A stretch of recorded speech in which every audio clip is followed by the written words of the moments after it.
Bonjour tout le monde, bienvenue à un nouvel épisode du podcast avec mon ami Daniel Saint-Amand.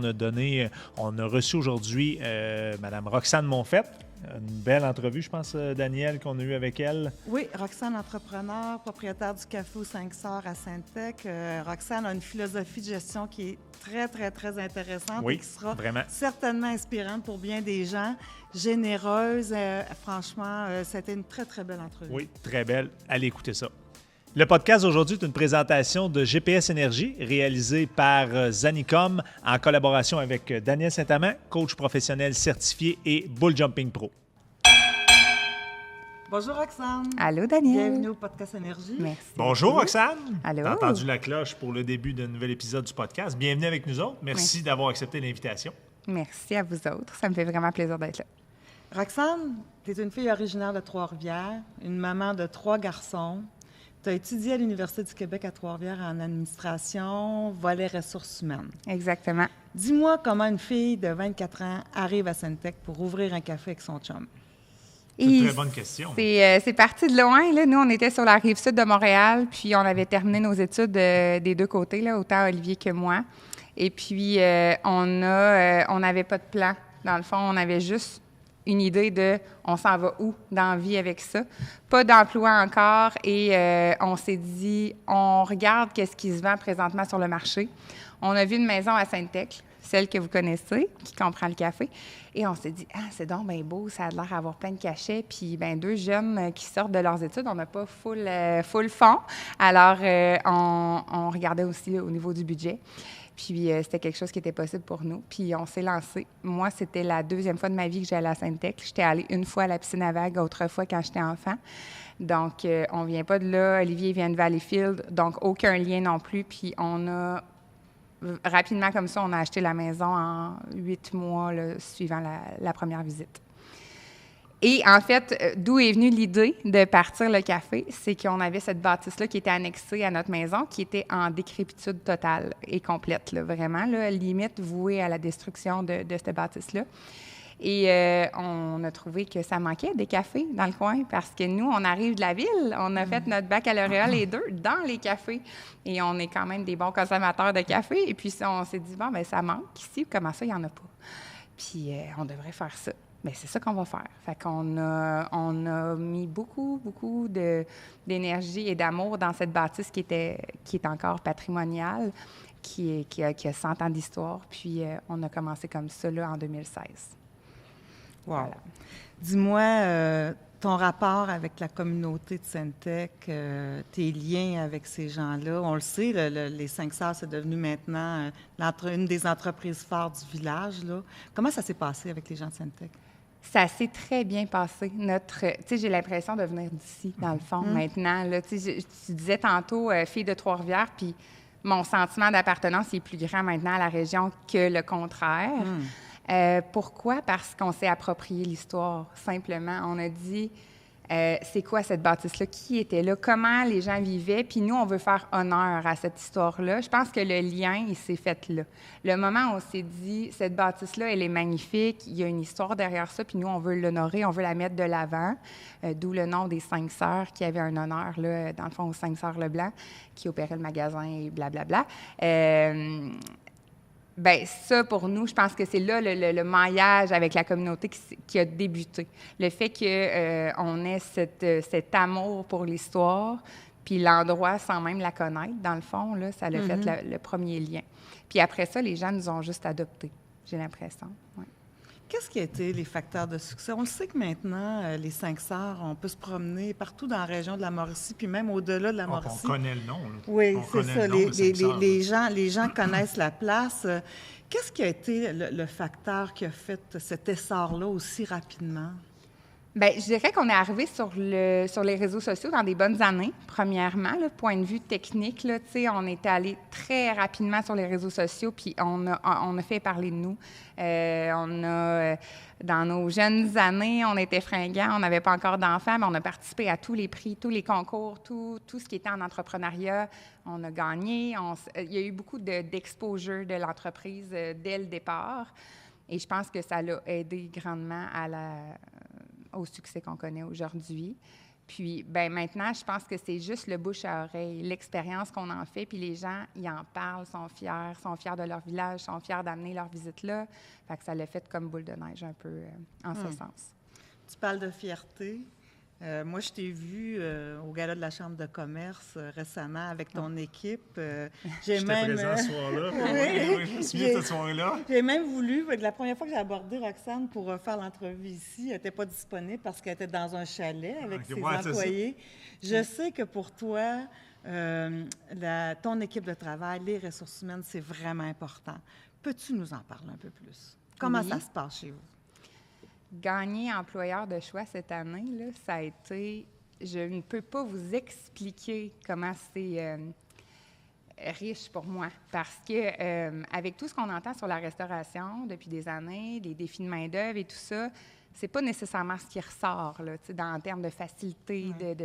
Le fait qu'on sorte gagnant dans ce domaine-là, c'était vraiment une victoire inestimée. Moi, mon équipe, c'est tout. Ça nous permet, à Olivier et moi, de penser plus à la vision, d'être moins dans les opérations.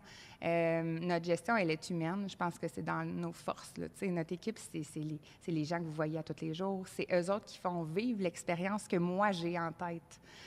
Ou moi ou Olivier, on a en tête de faire une expérience exceptionnelle, mais c'est eux autres qui livrent. C'est eux autres qui sont là à tous les jours. C'est une équipe, en fait. C'est un gros travail d'équipe. Là.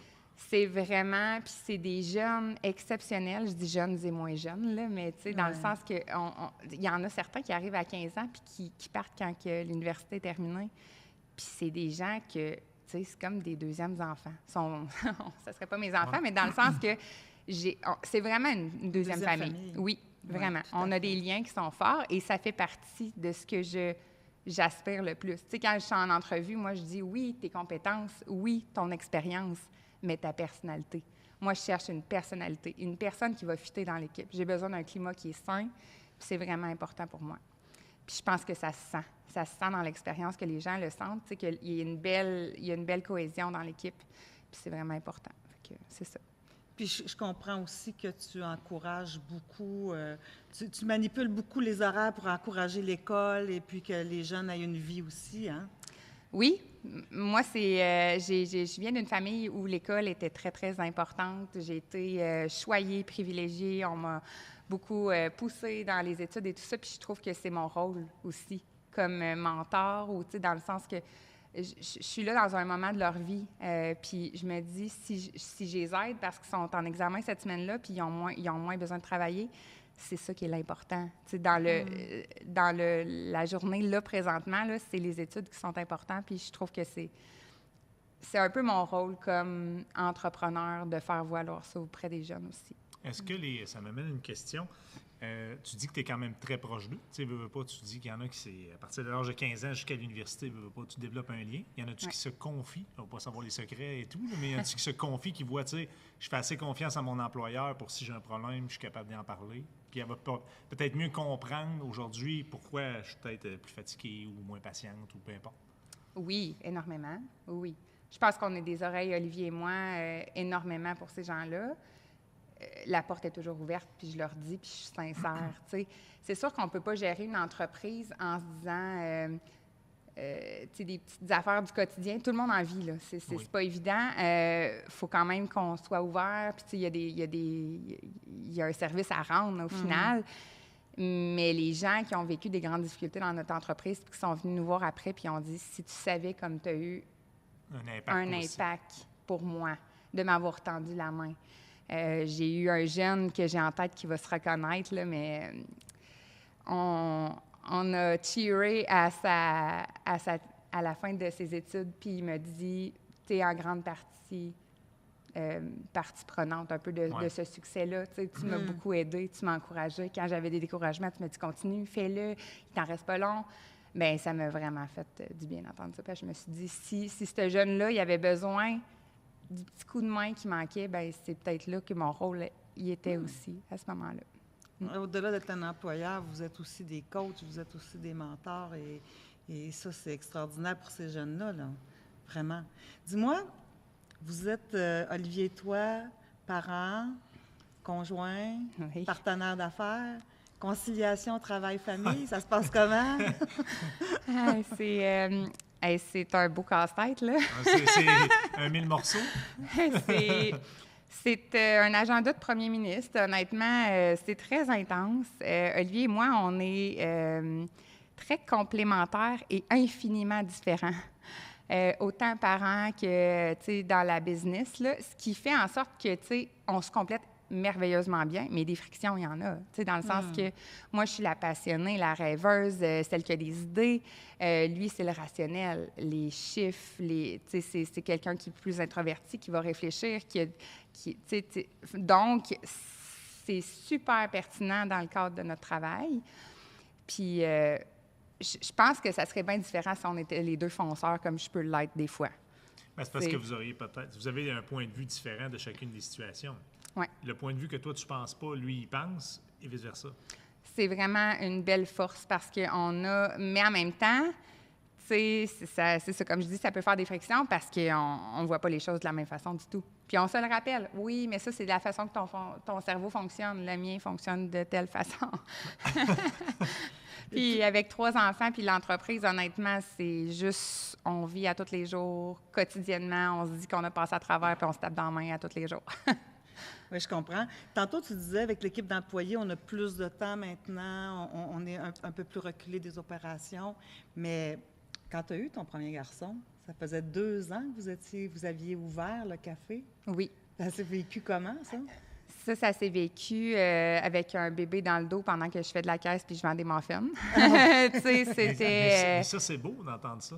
Tu sais, c'est ça, l'entrepreneuriat, en fait. Ouais. Tu peux pas dire, moi, je vais rester chez nous pendant 1 an. C'est correct s'il y en a qui peuvent le faire, j'ai rien contre ça, mais tu peux pas rester chez vous pendant 1 an. Tu n'avais pas le choix. Là. Non, moi, j'ai pris aucun congé de maternité. Le 3e, j'ai été un petit peu plus absente parce que là, ben, j'avais quand même la gestion de la maisonnée de 3 enfants avec un bébé à la maison, une entreprise qui prenait de l'ampleur aussi. Là, on ne se le cachera pas, la croissance de l'entreprise.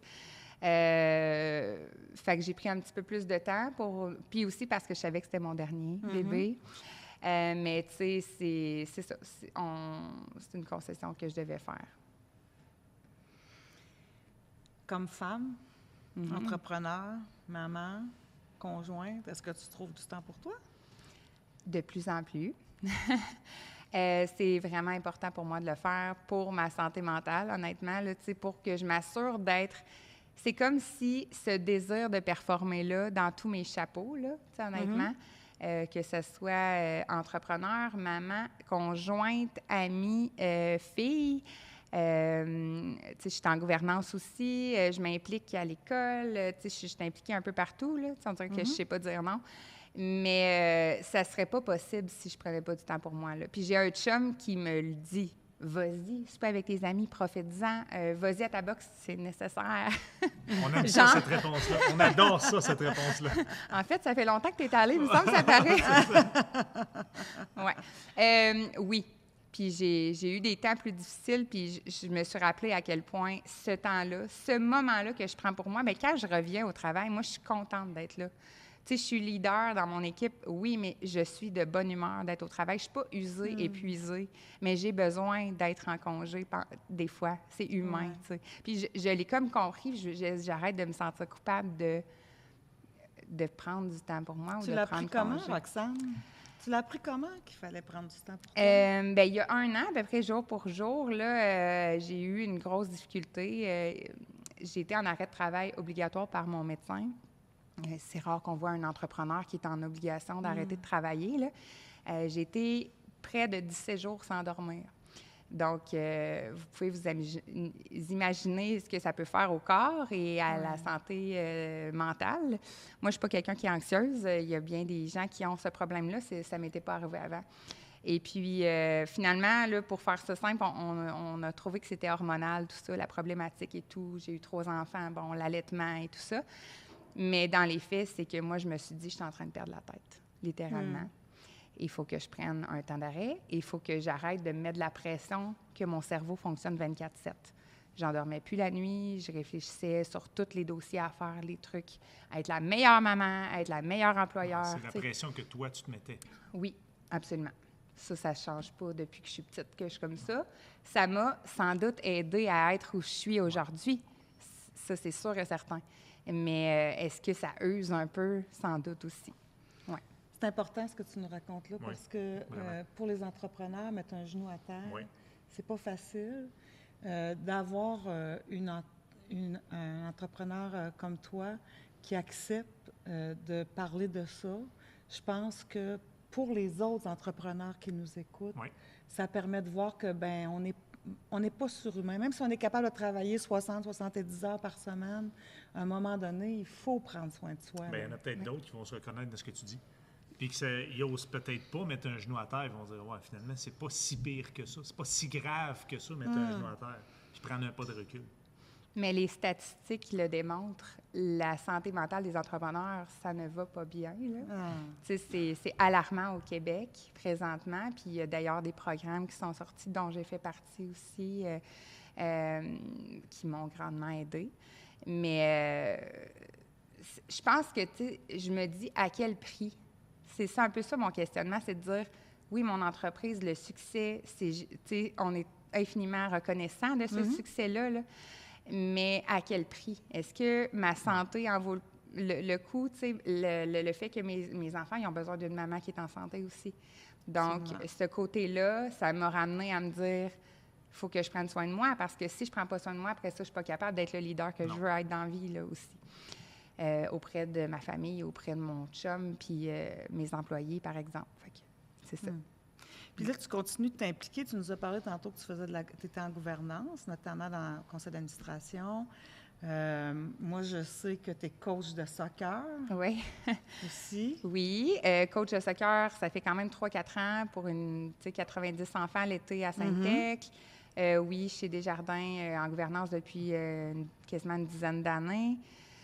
Je suis impliquée dans 1001 projets, dans le développement touristique aussi. Qu'est-ce qu'on a avec le tourisme Sainte-Tech et tout ça, on a comme levé ça un peu avec d'autres entrepreneurs aussi. Fait que oui, c'est... Pourquoi c'est important pour toi de t'impliquer? J'ai envie que ce succès-là soit pas juste notre entreprise. Moi, je dis toujours Sainte-Tech, c'est le plus beau village. Je veux le faire valoir. Je veux que les gens aient la possibilité de voir à quel point c'est magnifique puis comment la cohésion entrepreneuriale est belle. Tu sais, il y a plein de magnifiques projets qui voient le jour, puis des jeunes entrepreneurs, on en voit de plus en plus. Puis j'ai envie de le communiquer aux autres. J'ai pas le goût que ça reste juste dans notre entreprise à nous, ce succès-là. Ça vient un peu de ça. Puis, tu sais, moi, avant tout, je suis quand même une citoyenne de Sainte-Tech. J'ai mes enfants qui sont à l'école à Saint-Adelphe, là, par contre, à l'école alternative, mais c'est important pour moi de m'impliquer puis qu'on aide notre communauté. C'est la force d'une région, la communauté. C'est beau de vivre en région pour cette raison-là, fait que j'aime ça en faire partie. Non, ça, c'est très intéressant. C'est une valeur à laquelle moi, je crois beaucoup. Oui. Notre devoir social, d'aider notre voisin puis d'aider notre prochain. Absolument. Ça, on parle dans des petites communautés comme nous, puis c'est ça la beauté de la chose. Tu sais, oui, on l'a peut-être, beaucoup vont le dire, que tu sais, des fois, oui, tout le monde se connaît, mais il y a des avantages, puis ça en fait partie. Est-ce que tout le monde se connaisse aussi? Puis, tu sais, ça fait une belle communauté que tout le monde s'entraide aussi. C'est ça qui est beau à voir dans une situation comme la vôtre à Sainte-Tech. Puis, tu sais, on parle de gens comme vous que... Et vous n'êtes pas natif de Sainte-Tech, mais vous avez choisi, en venant à Sainte-Tech, de regarde, moi, je ne fais pas juste habiter à Sainte-Tech, je vais m'impliquer dans mon milieu de vie aussi. Vous auriez pu juste avoir votre commerce, puis tu avais déjà, je pense qu'écoute, tu l'as énuméré, tu as quand même pas mal d'occupation avec le commerce et 3 enfants, puis tu décides quand même de donner du temps, en plus, dans la région. Moi, je te lève mon chapeau, honnêtement. Merci. Mais oui, la communauté est très, très importante. Puis si les gens s'impliquent, ces bénévoles-là, ces gens-là qui croient à la communauté puis au pouvoir de ça fait toute la différence. Ça fait une qualité de vie qui est là pour les gens, pour les enfants, pour les familles, pour ceux qui viennent habiter, les aînés. Dans un projet qu'on va avoir cet été, là, je suis allée dans une résidence de personnes âgées, puis on est allé chercher leurs souvenirs. Puis, je me dis, ces gens-là, il faut les inclure dans notre communauté. Ils sont là, ils ont fait partie des meubles, tu sais. C'est ça. Absolument. Dis-moi, s'il y avait une jeune femme ou un jeune homme de 24 ans qui venait te voir avec un rêve d'entreprise, qu'est-ce que tu lui dirais? Je dirais, est-ce que tu es prêt à travailler fort?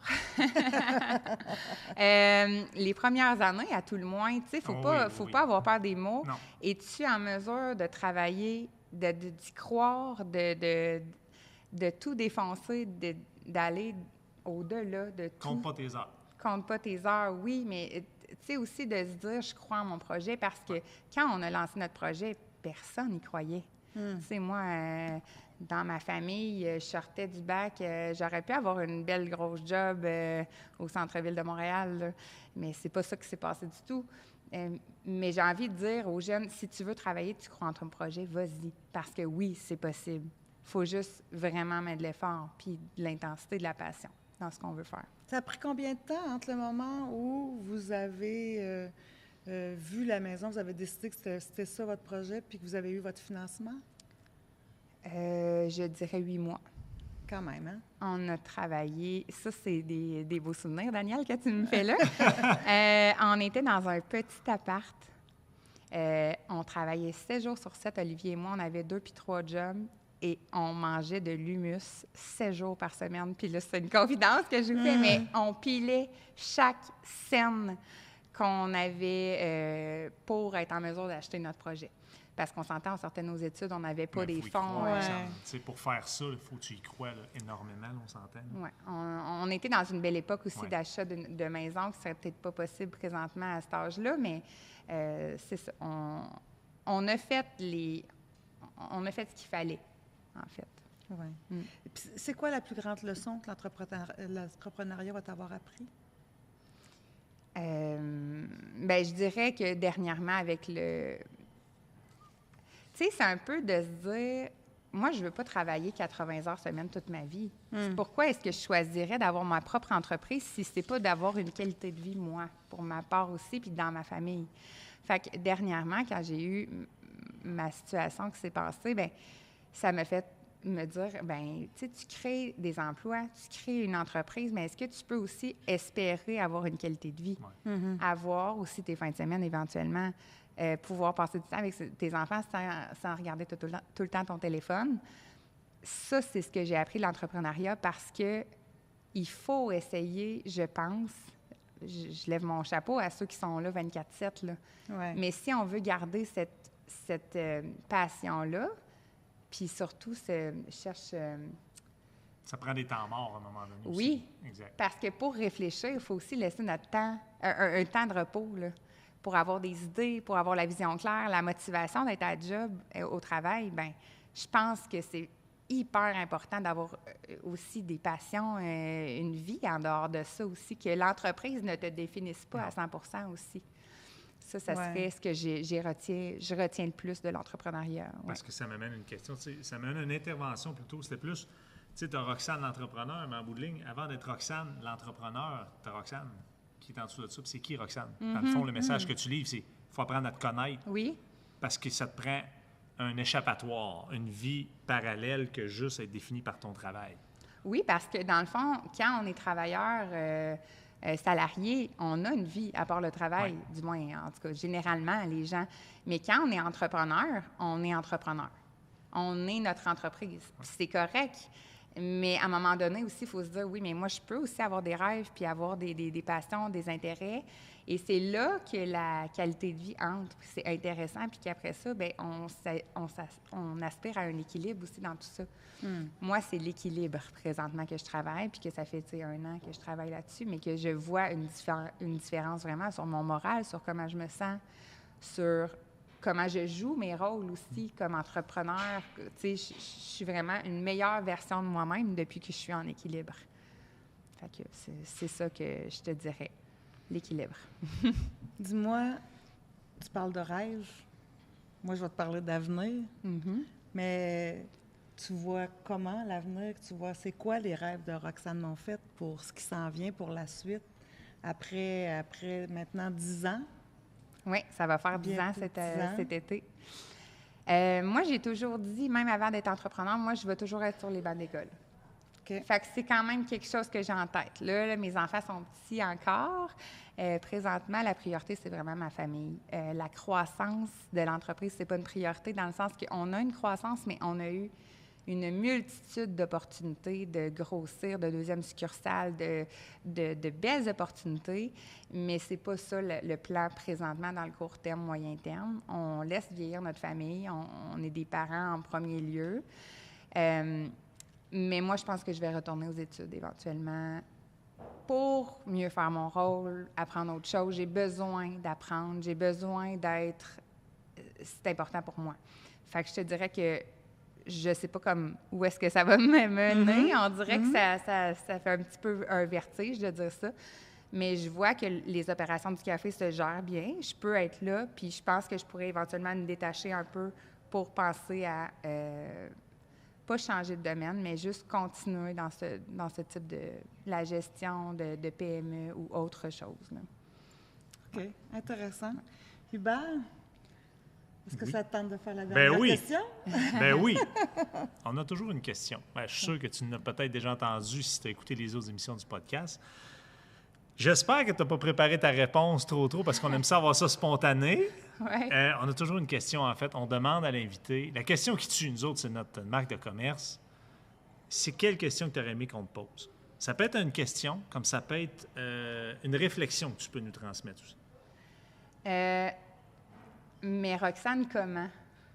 Parce que, tu sais, j'ai dit, je suis impliquée là, je fais ça, je fais ça, je fais ça. J'ai un agenda qui déborde là, de tout bord, de tout côté.